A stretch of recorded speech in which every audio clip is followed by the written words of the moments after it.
Muy buenas tardes a todas y todos los que nos visitan y acompañan en la apertura de las quintas jornadas pedagógicas en tiempo de pandemia, en ciclo webinar. Tenemos hoy, iniciando este ciclo, el honor y el agrado de contar con el doctor Enrique Cerón Anaya, quien nos va a impartir, a presentar, exponer, hablar de la educación integral de las sexualidades y la nueva escuela mexicana en educación básica. Un saludo muy cariñoso, muy cordial para todos los presentes, evidentemente para el doctor Enrique, de parte de la maestra María Eugenia Penarviso, quien no puede estar presente para inaugurar o abrir estas quintas jornadas. Presento al doctor una pequeña semblanza, licenciado en psicología, maestría en psicoterapia y doctor en psicoterapia, con dimensión humanista, conferencista incansable, capacitador y coordinador de talleres sobre desarrollo humano y sexualidad, género y equidad, construcción de ciudadanía, democracia efectiva, prevención de violencia y cultura de la no violencia, entre otros de los muchos temas que ha presentado en esos talleres, conferencias y capacitaciones. Lo ha hecho en diferentes foros de la UNAM, de la UAM, Tecnológico de Monterrey, el MEXFAM, en CONAPRED, la SEP, UPN, Universidad del Claustro de Sor Juana, Secretaría de Trabajo y Prevención Social, en diversos canales nacionales. Pues con ustedes, el doctor Enrique Cerón Anaya. Buenas tardes, doctor. Agradecido por estar presente con nosotros. Muchísimas gracias. Es un honor la invitación del IME para mí y bueno, pues vamos a tener una charla sobre este tema de 50 minutos y al final tendremos 10 minutos para las preguntas y las respuestas. Entonces, bueno, lo primero que me gustaría platicarles es la transformación hacia la nueva escuela mexicana. En los sentidos pedagógicos, las reformas de la educación han venido avanzando y asimilando distintos recursos y estrategias de la educación activa. Entonces, no hay un gran cambio en ese sentido con respecto a las reformas anteriores o a las propuestas anteriores. Lo que aborda o la aportación de la nueva escuela mexicana es un acento o un cariz en el carácter social, en el carácter de ser una institución, de que la escuela sea una institución de transformación social para que pueda cumplir con un anhelo de igualdad, de justicia, de apertura, de oportunidad para todas las personas. Y en este sentido, existe un reconocimiento de las autoridades expresado en el documento de la nueva escuela mexicana, Principios y Orientaciones Pedagógicos de 2019. No tenemos muchos documentos marcos de la nueva escuela mexicana, más bien se hace referencia a la transformación en las leyes secundarias, la Ley General de Educación, la Ley General de Salud, la Ley de Formación Docente, ¿no? De que el poder cumplir con esta función de ser un instrumento de empoderamiento democratizante que permita a las y los alumnos un acceso a sus derechos, a la movilidad social, garante de los derechos humanos de las y los estudiantes, es decir, garante en el sentido no solamente que se proteja y, valga la redundancia, que se garantice el acceso a la educación obligatoria a todas las personas, sino que esta educación obligatoria esté marcada, conlleve los contenidos de los principios éticos, políticos, de los derechos humanos, ¿no? Que sea un instrumento de movilidad social que aporte a la generación de desarrollo, a las oportunidades de las personas y a la ampliación de los horizontes existenciales de las personas, tiene que ver con superar un rezago histórico. Pero aquí, cuando hablamos de educación sexual, no solamente nos referimos a un rezago histórico en tanto a instalaciones o a enfoques pedagógicos o a organización o gobernanza de las instituciones, sino más bien aquí estamos hablando de un rezago civilizatorio que excede por mucho, supera el sistema educativo. Se trata de un rezago civilizatorio que tiene que ver con la forma, con el paradigma cultural de Occidente, en el cual este rezago civilizatorio incluye un sesgo erotofóbico, es decir, un sesgo de fobia, de miedo contra el placer, pero también un sesgo de fobia contra la libertad, es decir, estamos hablando de un sesgo autoritario que ha permeado la cultura occidental, y entonces este sesgo y este rezago incluyen señalamientos, silencios, amonestaciones, castigos contra distintos elementos que conforman la sexualidad humana o las sexualidades humanas, ¿no? La equidad entre los géneros, las emociones, el placer y la sexualidad en general. Pondré algunos ejemplos para que veamos de qué se trata esto. Por ejemplo, la ENAPEA, la Estrategia Nacional de Prevención del Embarazo Adolescente, señala como el factor número 1 de riesgo frente a esta situación las ideas del medio adulto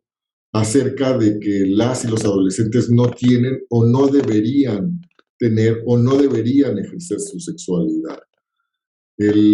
Esta perspectiva lo único que ha logrado, pues, tiene esta idea de que si no se habla de estos temas a los niños, a las niñas, a los adolescentes, entonces no se les va a dar permiso o no se va a dar pie,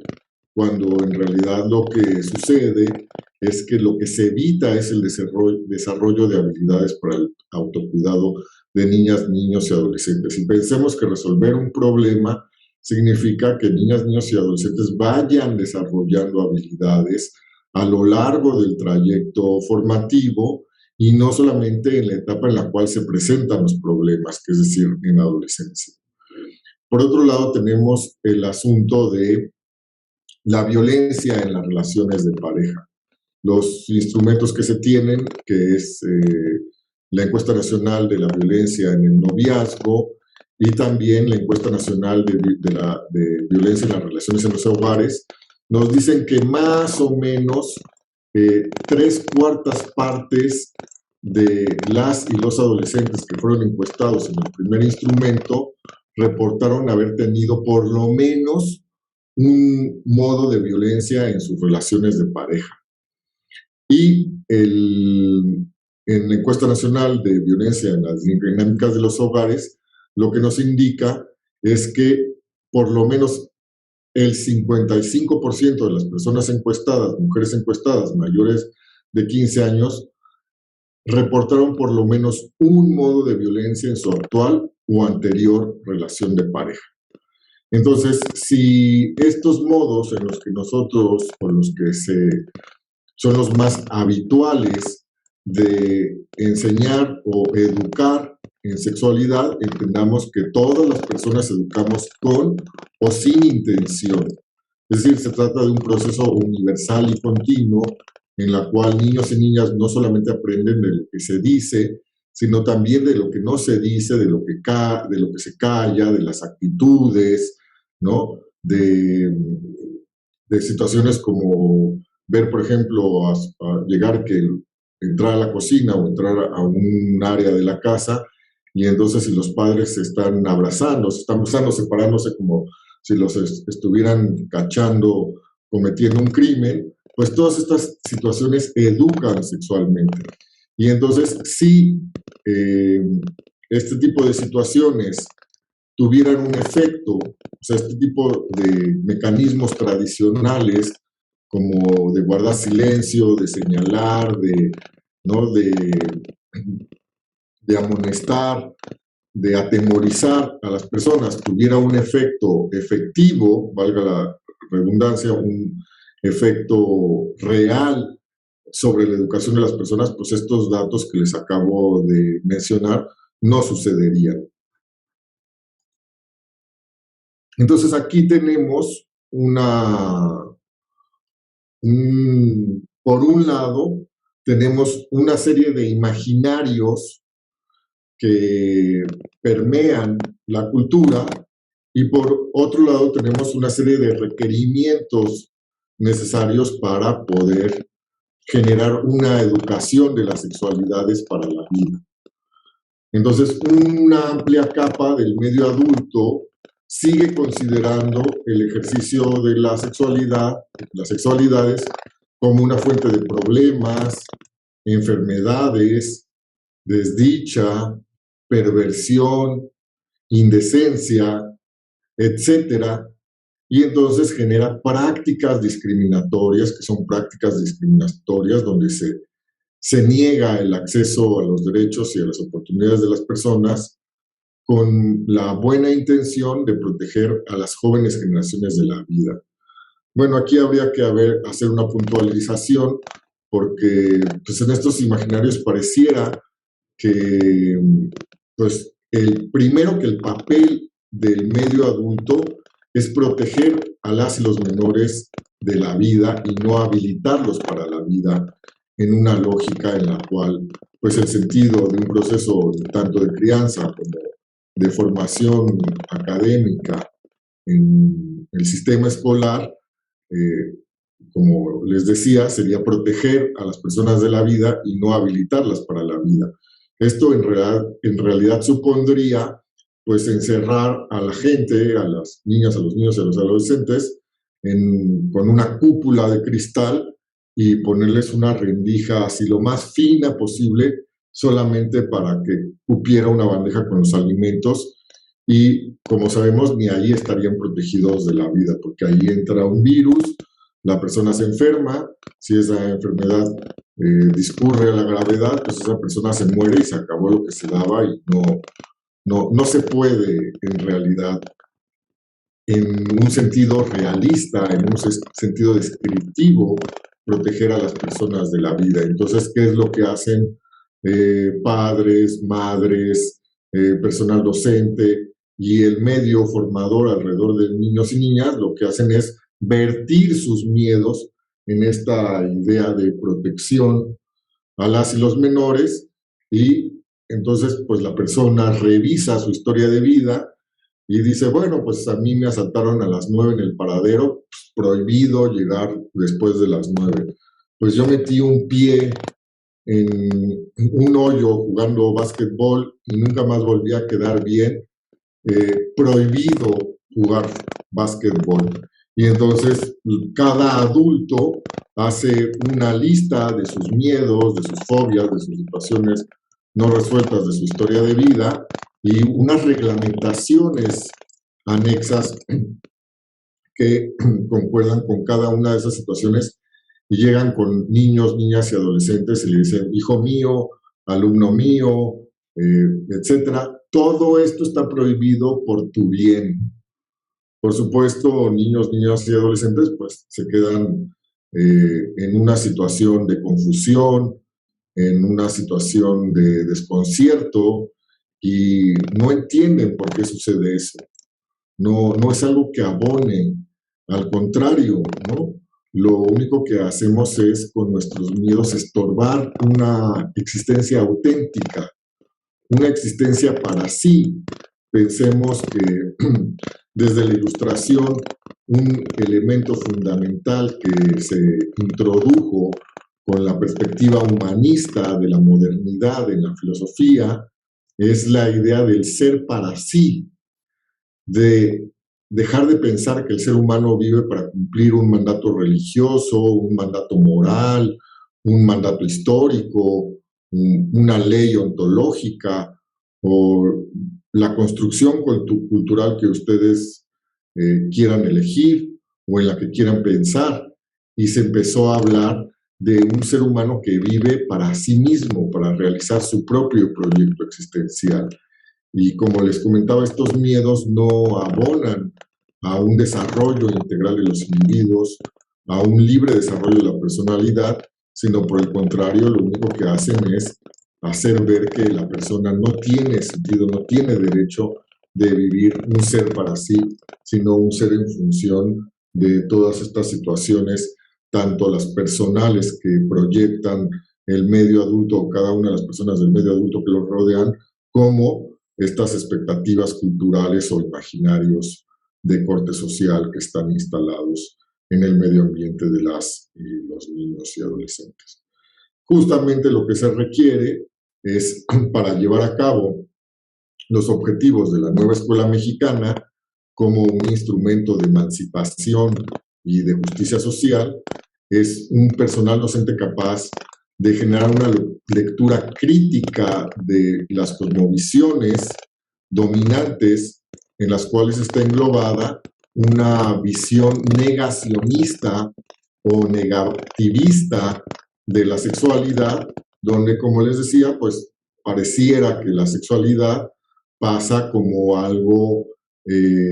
pues una fuente de desdicha, de prevención, de indecencia. En alguna ocasión, trabajando con padres y docentes en una escuela y problematizando estas situaciones, me decía un padre, bueno, pero pues es que podría ser que sí fuera dañino. Y entonces yo les decía, claro, si nosotros entendemos y no separamos la violencia sexual u otro tipo de violencias o situaciones inadecuadas para niños, niñas y adolescentes, pues por supuesto que eso podría pasar como dañino. Pero si nosotros desglosamos bien y entendemos qué es una cosa y qué es otra, pues entonces habríamos que primero referirnos a nuestra propia experiencia, a nuestro propio darnos cuenta para ver si eso realmente es dañino o no. Y entonces yo le comentaba a este padre de familia, pero a ver, usted dígame, a usted personalmente, los juegos infantiles que tuvieron algún carácter, no la coerción, no la violencia, ¿no? Que tenían algún carácter relacionado al placer corporal, lo traumaron o lo dañaron. Y me decía, no, pero es que no quiero que me hable de los niños, no quiero que me argumente estas perspectivas, estos prejuicios instalados en la cultura. Lo que me interesa es que me hable de su propia experiencia. Y entonces lo que pasó es que se le dibujó una sonrisa grande, se le iluminó el rostro y me dijo, no, por supuesto que no. Entonces, si eso no corresponde a nuestra propia experiencia, a nuestra propia realidad, a lo que nos damos cuenta, ¿por qué reproducimos generación tras generación estas perspectivas?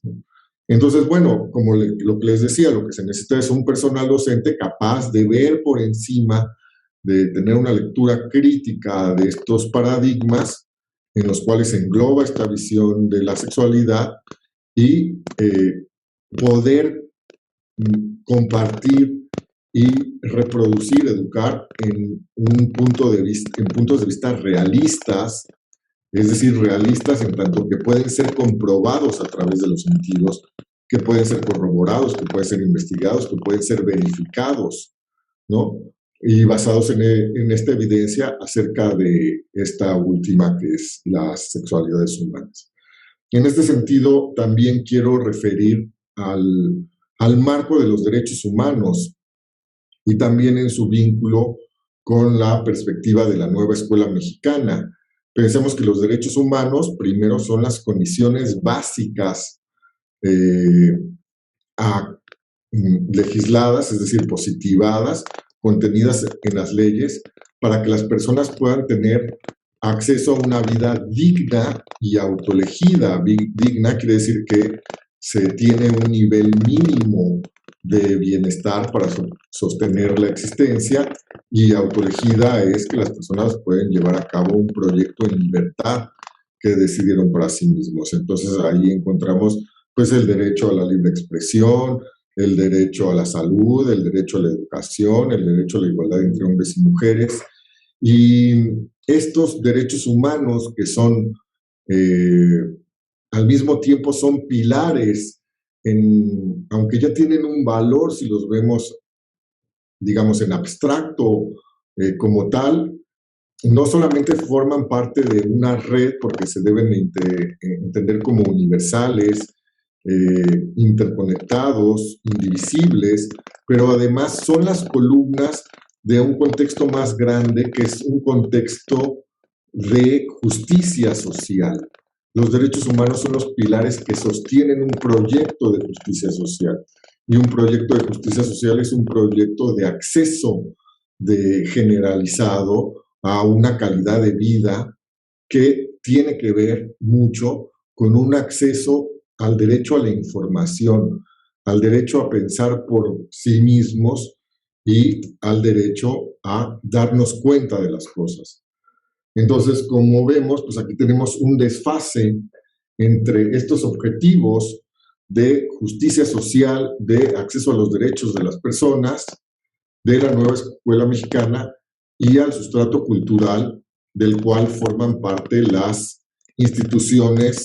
educativas, pero no solamente las instituciones educativas, sino otros actores estratégicos ligados a el entorno formador de las y los menores, como son la familia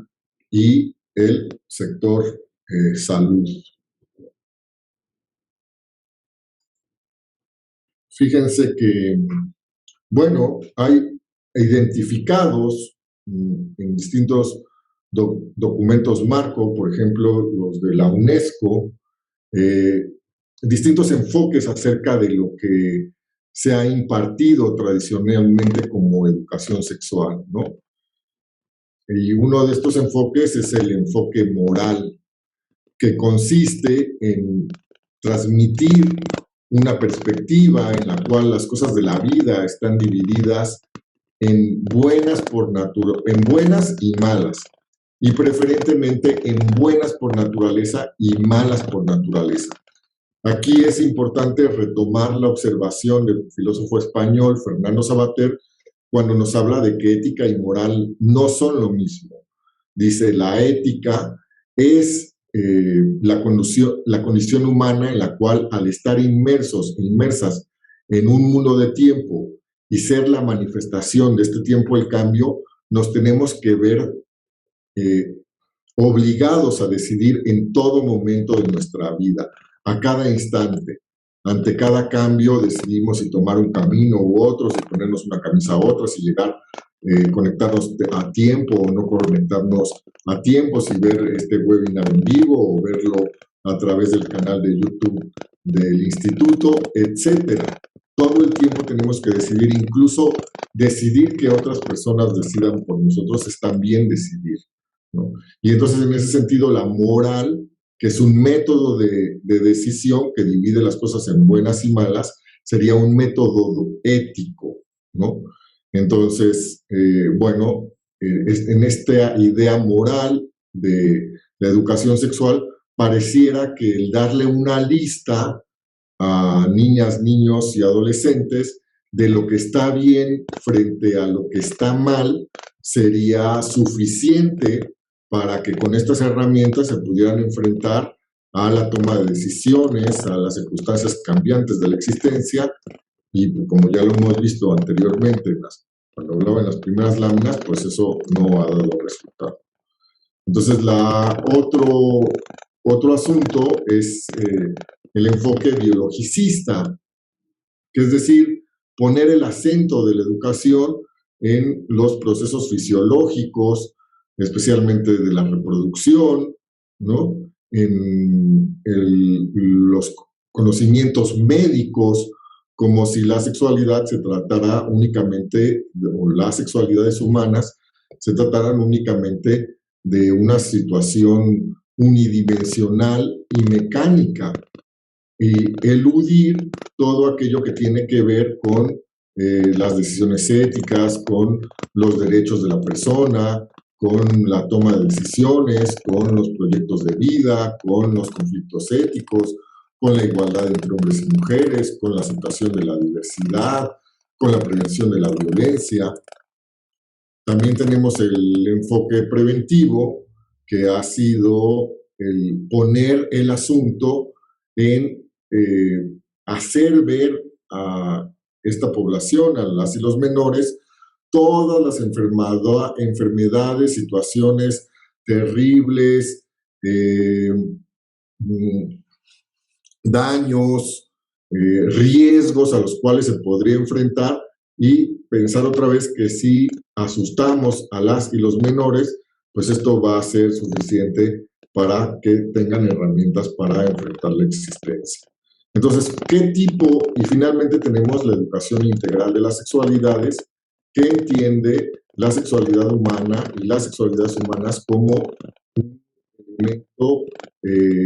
biopsicosocial y complejo, en el cual la sexualidad humana de una persona y las sexualidades de las personas son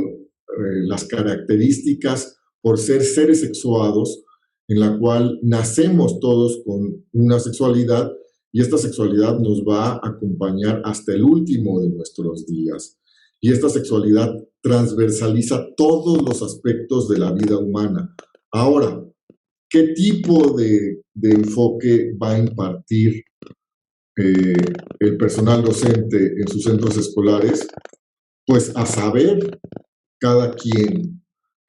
de acuerdo a lo que sepa hacer, cada quien de acuerdo a su comprensión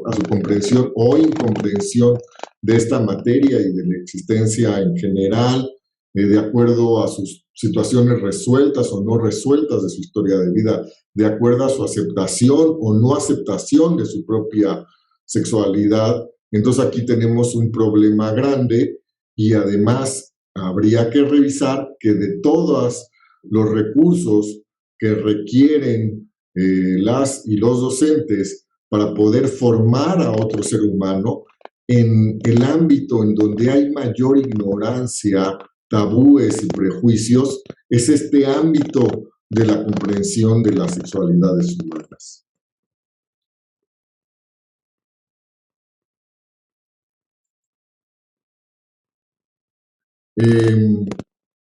Como les decía, algunas de las cosas que requerimos para poder llevar a cabo una educación integral de la sexualidad y que verdaderamente esta sea transformadora y que dé pie a que se cumplan los objetivos de la nueva escuela mexicana, pues aquí tengo algunas que iré puntualizando y que iré profundizando para que nosotros podamos ver, y no solamente podamos verlo desde fuera como algo que tiene que ver con una crítica o con un análisis de el sistema educativo, sino que aquí estamos hablando directamente de nosotros mismos, porque nadie puede dar lo que no tiene, y nosotros mismos fuimos criados incluso en ambientes aún más cerrados, con mayores tabúes, con mayores silencios que las jóvenes generaciones. Y entonces es también una invitación a verlo y a podernos revisar a nosotros mismos. ¿Qué de estas cuestiones tengo desarrolladas? ¿Cuáles de estas cuestiones no tengo desarrolladas? ¿Cuáles de estas cuestiones ni siquiera habían sido consideradas por mi persona? Entonces, la primera que quiero comentar con ustedes es la percepción de la diversidad humana como un hecho y un derecho. Creo que todos y todas de los que estamos aquí nos será fácil advertir, simplemente con voltear, si tenemos a alguien cerca, ¿no? Advertir que todas las personas somos distintas. La diversidad humana es un hecho y también un derecho, el derecho al libre desarrollo de la personalidad, el derecho que cada persona tiene a conducir su vida de acuerdo a sus intereses, de acuerdo a sus motivaciones, como mejor le venga a su propio ser, a su propia forma de entender el mundo. Y entonces, en ese sentido, por eso aquí hablo de sexualidades humanas y no de sexualidad, porque un objetivo primordial de la educación integral de las sexualidades es desvincular la idea de sexualidad y normalidad, y de sexualidad y de homogeneidad, como si hubiera una sola forma de ejercer, de vivir, ¿no? De entender la sexualidad, y todo lo que sale de esa única forma que está ligado a, pues, en buena parte, a la idea de la sexualidad reproductiva, que tiene un solo fin, que es una sexualidad que solamente aparece o que solamente forma parte de la edad adulta de las personas, y solamente de una parte de la edad adulta, de la etapa reproductiva, de tal modo que las personas, adultos mayores, o los niños y las niñas y los adolescentes, parecieran no tener sexualidad, y la identificación entre sexualidad y coito y relaciones sexuales en las cuales hay una penetración, dejando fuera a una amplia capa poblacional, y pensando que la sexualidad se reduce a únicamente a esa dimensión de la sexualidad, y no, como les decía, que se trata de un constructo complejo biopsicosocial, en la cual, de acuerdo a la teoría holónica o teoría sistémica de la sexualidad, por lo menos entrarían en juego las representaciones sociales acerca de la sexualidad y la diferenciación sexual, que son el género, en la cual participarían la reproductividad, que es la capacidad biológica de reproducirnos, pero que no se limita a eso, porque los seres humanos no solamente nos reproducimos biológicamente, nos reproducimos cultural y socialmente, reproducimos formas de organización, reproducimos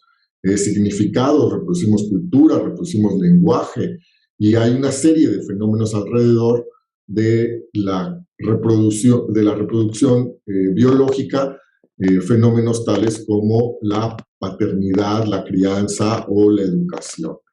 donde están también los vínculos afectivos, que son aquella capacidad que tenemos de establecer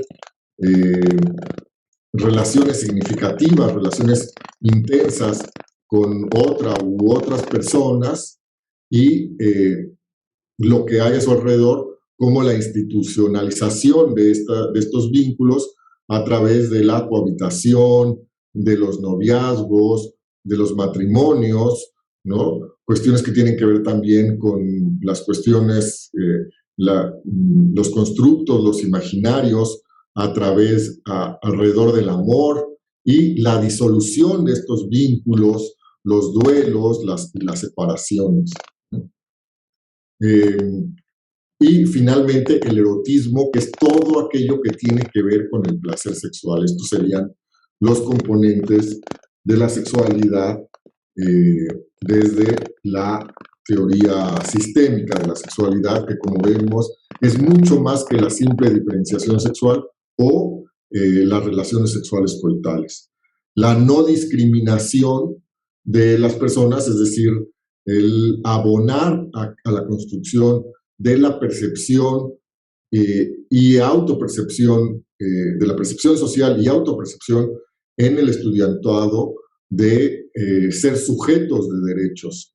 Se ha promovido a través de organismos nacionales e internacionales en los últimos años, y forman parte de los planes y programas de estudios de la educación básica, el reconocimiento de los derechos sexuales y reproductivos de las personas, que no son otra cosa que los derechos humanos contenidos en los distintos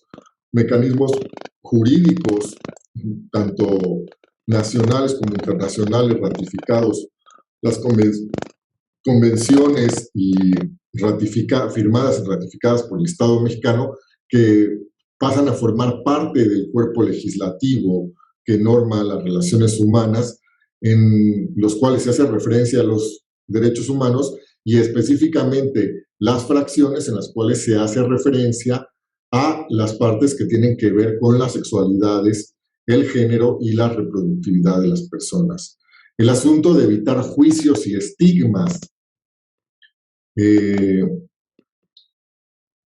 Pensemos aquí que independientemente de que trabajemos o no para una institución pública o privada, pero específicamente cuando trabajamos para una institución pública, pues somos beneficiarios de los impuestos que pagamos todos y todas. Y recordemos que el artículo 3 de la Constitución, que habla de la educación que brindará el Estado y que normará el Estado, no solamente la que brindará, sino también la educación privada que está normada por el Estado, es una educación científica basada en principios científicos y en una postura laica. Eso quiere decir que las personas, el personal docente que estamos a cargo de las jóvenes generaciones, no se nos paga por señalar, por castigar, por transmitir o instalar una percepción moral de lo que nosotros consideramos bueno o malo. No se nos paga para educar a través del señalamiento, del estigma, del ridículo. Más bien se trata de un contrasentido de la educación sexual, ¿no? Y que además va aumentando las brechas de género, porque estos señalamientos y estos estigmas son muchísimo más feroces con las mujeres que con los hombres. Conocer y reconocer la normatividad que guía nuestra labor y que regula nuestro accionar, que señala nuestros derechos, que los protege como docentes, como personal docente, pero que también reconoce y limita la interacción y la vinculación que tenemos nosotros, protegiendo los derechos que tienen las y los estudiantes. Es muy importante esta parte, no solamente conocer la normatividad, sino entender su sentido y su valor. La inteligencia emocional y los valores prosociales.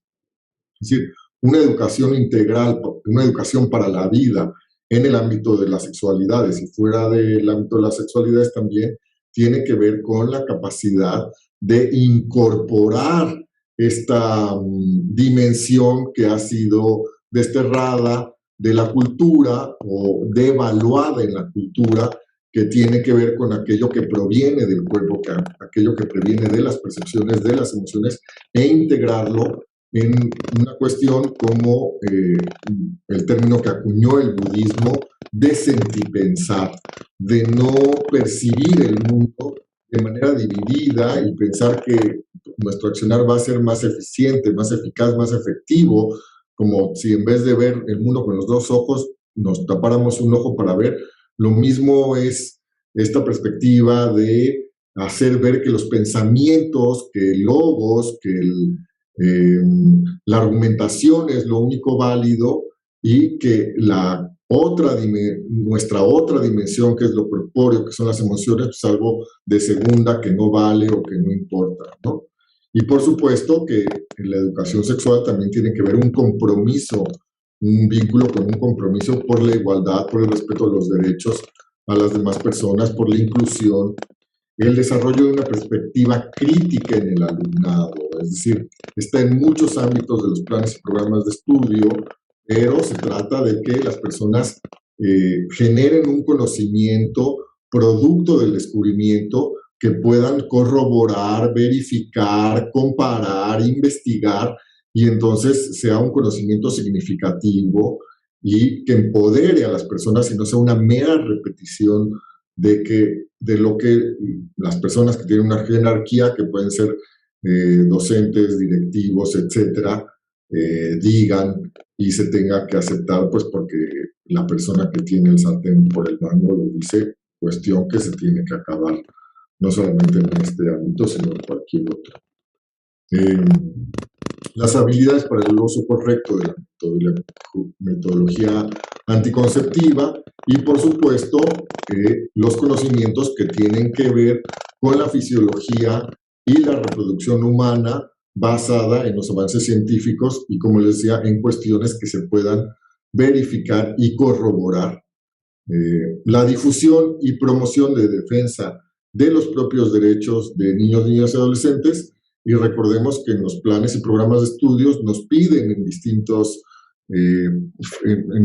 momentos, sobre todo de la formación cívica y ética, justamente que niñas, niños y adolescentes sean partícipes de la elaboración de carteles, de campañas, de deliberaciones, de discusiones acerca de la importancia del conocimiento de los derechos y la defensa de los mismos y el respeto de las demás personas. Y, por supuesto, la gestión de las relaciones humanas en un sentido constructivo, es decir, advirtiendo los mecanismos que promueven la violencia, advirtiendo estas situaciones, teniendo un compromiso, formando un compromiso ético y formando valores, otra vez no como una lista de lo que está bien o lo que está mal, sino a partir de la reflexión que tienen nuestros propios alumnos, nuestras propias alumnas, de aquello que es valioso para su vida y de aquello que es valioso también para los demás. ¿Cómo le puedo hacer para que mis acciones me beneficien a mí y beneficien a los demás? No me dañen a mí y no dañen a los demás. Y aquí también está la perspectiva de género, que es muy importante el análisis de las condiciones de desigualdad, porque hay una desigualdad universal, es decir, que transversaliza todos los ámbitos de la sociedad, de casi todas las sociedades, en los cuales personas que comparten un mismo estrato, un mismo ámbito sociocultural, socioeconómico, en ese compartir esos mismos ámbitos, las mujeres están en desventaja en la mayoría de los casos frente a sus pares hombres con los cuales comparten estos ámbitos sociales, y lo cual pues es inadmisible porque no podemos tener ciudadanos de primera y ciudadanas de segunda, incluyendo el trabajo que se tiene que hacer con las masculinidades, con el enfoque de masculinidades con S, hablando en plural y entendiendo que no existe una manera única de ser hombres, sino que existe un montón de maneras de ser hombres y que el trabajo de género no se limita al avance de las mujeres porque no viven solas en una sociedad, sino que comparten sociedad con el otro sexo, y requerimos también un trabajo en la cual las maneras tradicionales de enseñar la masculinidad ligadas a la cancelación de emociones, ligadas a la violencia, pues tienen que ser problematizadas. Y por supuesto, el combate a la homofobia y el combate a las formas de discriminación en las cuales desde modelos únicos de lo que se supone debería de ser, se pretende condenar a las personas por cuestiones que son en realidad una parte de su vida. Nuestras orientaciones, preferencias, gustos, no solamente en lo sexual, sino en cualquier otro ámbito de la vida, no son iguales ni corresponden a nuestra vida, que es compleja, diversa, cambiante, multidimensional, sino se trata solamente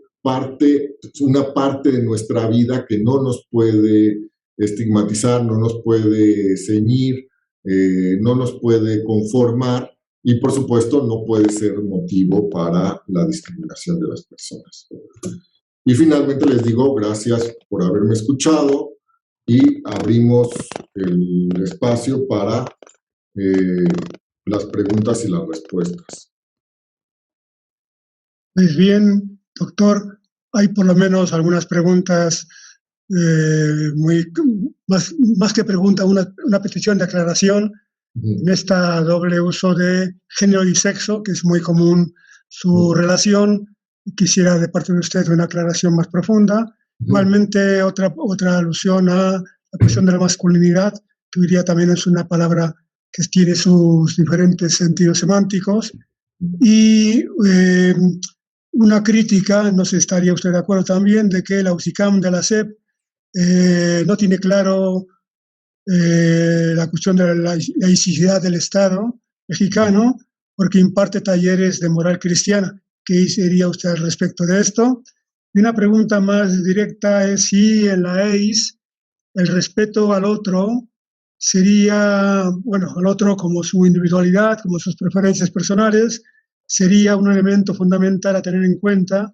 por todos los docentes, las docentes, y que para eso habría que prepararles y educarles o formarles. ¿Me repite esa última pregunta? La última es una aclaración de que la EIS, a la que usted hacía mención, si la dimensión profunda de esa EIS sería el respeto al otro, respeto al otro en sus preferencias, sus individualidades, sus características personales, y para ello pues debería educarse o formarse mucho mejor a los docentes y las docentes de educación básica. Esas serían las primeras preguntas que han llegado, y dejo la dirección de esta sección a su tocayo, el doctor Enrique Penner. Muchísimas gracias, doctor. Bueno, primero la diferencia entre sexo y género. Fíjense, el sexo se refiere solamente, es un concepto médico-biológico. Se refiere solamente a las características de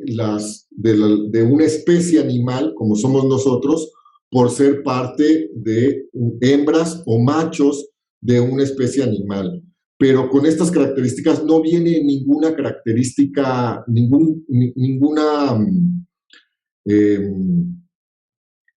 ninguna manifestación conductual asociada. O sea, cuando nace un niño o una niña, ¿no? Y entonces lo toma el médico, la médica, la enfermera, la partera, no toma, o sea, ve que tiene pene y testículos, y entonces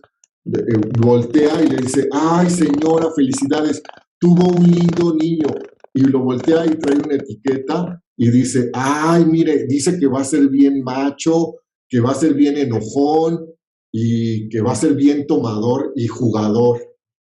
Eso no existe. Los comportamientos, las conductas son producto de una influencia social que se va construyendo a lo largo de la historia y que es cambiante. Entonces, lo mismo, pues si el médico, la médica, el enfermero, la enfermera, la partera, toman, ¿no?, al bebé, a la bebé, y dicen, pues mira, tiene vulva, ¿no? Que vulva son los órganos sexuales femeninos externos, que es lo que se ve. La vagina es interna, no se ve. Ve que tiene vulva y le dice, felicidades, señora, mire, tuvo una niña, ¿no? Una hermosa niña, no la voltea y dice, ay, mira, aquí en la etiqueta de instrucción dice que va a ser bien berrinchuda, va a llorar por todo, va a usar tutú, le va a gustar el ballet. No, pues esas son expectativas que se van construyendo, que se programan socialmente, y que se programan socialmente con una influencia, porque no es que seamos una esponja nomás que absorbe, o sea, hay una parte de estas expectativas sociales que se llegan a instalar en nosotros y repetimos a lo largo de nuestra vida como automatismos, es decir, no las reflexionamos. Hay otras partes de estas cosas que nunca se llegaron a instalar porque incluso en nuestro medio específico no se reafirmaban o no tenían una gran importancia, o a nosotros de niños o de niñas siempre nos parecieron ilógicas y nunca se llegaron a instalar, o se fueron deconstruyendo a lo largo de la vida. Nos dimos cuenta, pues puedo llorar y no soy menos hombre ni más hombre, ¿no? O simplemente forman parte de nuestras elecciones conscientes en un abanico amplio de opciones que tenemos. Y el género son esas expectativas que tiene un grupo humano específico acerca de la diferenciación sexual, y pensemos que eso va cambiando en el tiempo y en las circunstancias de las personas. Es decir, no es lo mismo lo que significa ser hombres y mujeres en la montaña de Chiapas que en Monterrey. No es lo mismo lo que significaba para la generación de nuestros abuelos que lo que significa para la generación de nuestros alumnos más jóvenes, ¿no? Y entonces estas circunstancias, estas expectativas acerca de la diferenciación sexual son históricas, es decir, que van cambiando en el tiempo, son políticas, es decir, que enseñan un modo de la convivencia y del ejercicio del poder y de los roles del ejercicio del poder. Son discutibles, porque aquí las estamos discutiendo, y son modificables, no constituyen una naturaleza humana. Entonces esta sería la diferencia entre sexo y género. Nos hablan también del asunto, sí, habría que entender aquí cuál es el origen de la laicidad como pensamiento político. La laicidad como pensamiento político tiene dos orígenes específicos. Uno que tiene que ver con la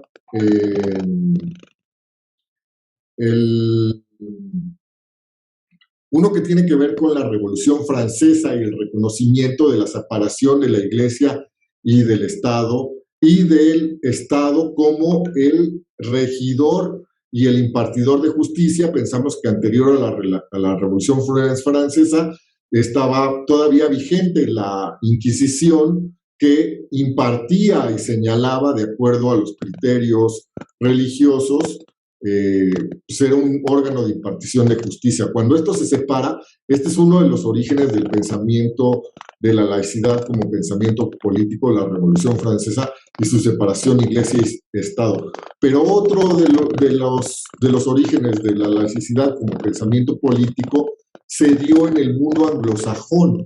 donde había una gran cantidad de iglesias de carácter protestante. Entonces estaban los anglicanos, estaban los baptistas, estaban los etcéteras, y entonces quienes fueron promotores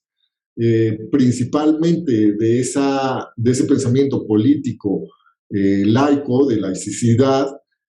fueron muchas veces, y en su mayoría de los casos, pensadores de carácter cristiano, que decían, no, es que el Estado no está para favorecer un culto sobre otro. La laicidad es una condición garante de la libertad religiosa. El Estado tiene que impartir una educación laica, tiene que conducirse en un sentido laico para que todas las personas puedan llevar a cabo su credo o su no credo. Entonces, efectivamente, esa es una lucha que empezó en el siglo XIX y es una lucha que no ha acabado, y estos pensadores laicistas, sobre todo los de la escuela anglosajona, que eran también pensadores cristianos, hacían mucho énfasis en la idea de que mis valores religiosos son parte de mi intimidad, de mi convicción, nadie tiene derecho a meterse con ellos, pero esos pasan a formar parte de mi vida como individuo. No pueden incidir en la administración pública, no pueden incidir, por supuesto, en la educación, y no pueden incidir en la convivencia política, porque esa es la condición para el respeto de cualquier tipo de creencias y, por supuesto, para un Estado democrático de la convivencia. Y sí, hace falta un camino, seguir insistiendo en la laicidad para que efectivamente no se piense que la educación sexual son cursos de moral ni cristiana ni de ninguna otra religión o credo religioso, ¿no? Y nos dicen sobre la masculinidad, sí, Elizabeth Bartinder, una escritora feminista, habla sobre la masculinidad y dice, la masculinidad, esa gran desconocida. En estos estudios de género, en estos estudios que se han hecho en los últimos años sobre la sexualidad, la masculinidad en comparación con otros tópicos se ha problematizado de una manera mínima, porque a los hombres se nos educa y se enseña socialmente que lo masculino y los hombres son más que las mujeres y lo femenino. Y entonces, pues eso ya no se tiene que problematizar, porque si eres hombre, pues parece que sacaste la lotería y todo lo que hagas, lo que propongas, lo que vivas, todo va a ser maravilloso, y los hombres no vamos a tener ningún problema, cosa que pues, cualquier hombre que haga un poco de análisis sobre su historia de vida se dará cuenta que cualquier persona que haya tenido cerca a un hombre, un compañero, un hermano, un hijo, se dará cuenta que eso claramente no es así, ¿no? Entonces, el asunto de hablar de masculinidad, desde estos estudios de género, se le ha llamado masculinidad hegemónica a la masculinidad ligada al ejercicio del poder, de la violencia, este modelo único en el cual se castiga tanto hombres como mujeres a los hombres que se salen de este modelo, y el modelo, la idea ligada a una convivencia democrática, a una convivencia inclusiva, a los principios de los derechos humanos, es la idea de hablar de masculinidades en plural, haciendo ver que no, como les decía, no existe una única manera de ser hombre, sino que cada hombre podemos elegir y construir nuestro ser hombre a nuestra manera y no en base a estos principios que no son otra cosa que una enajenación. La palabra enajenación quiere decir en lo ajeno, repetir una vida, algo que ni nos preguntaron ni nos dijeron si te gusta o no te gusta, sino así tienes que ser y punto, y se acabó. Y luego nos preguntan finalmente sobre si tendría que ver la educación integral en sexualidad, de las sexualidades con el respeto al derecho de las demás personas. Totalmente.